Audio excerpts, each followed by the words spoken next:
Novel محبت سے خدا تک کا سفر، تحریر مہوش صدیق، قسط نمبر 33۔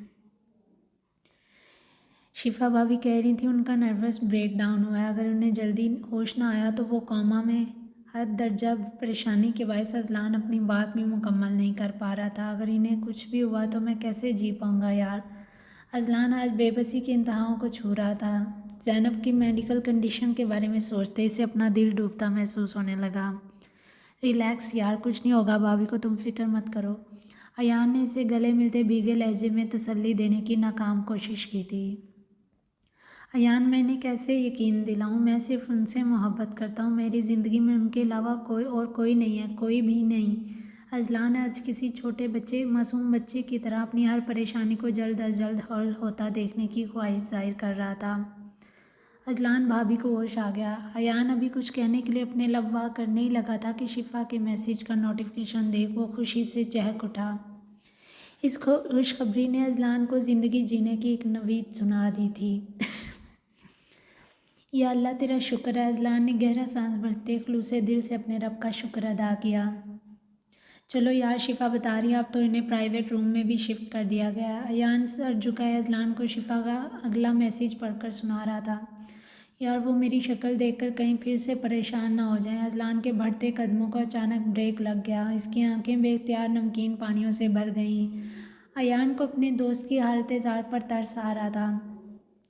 اذلان، اس سب سچویشن سے خود کو باہر نکالنے کے لیے اب بس ایک ہی حل بچا ہے ہمارے پاس۔ ایان نے کچھ سوچتے ہوئے اذلان کی توجہ بے اختیار اپنی جانب مبذول کروا لی۔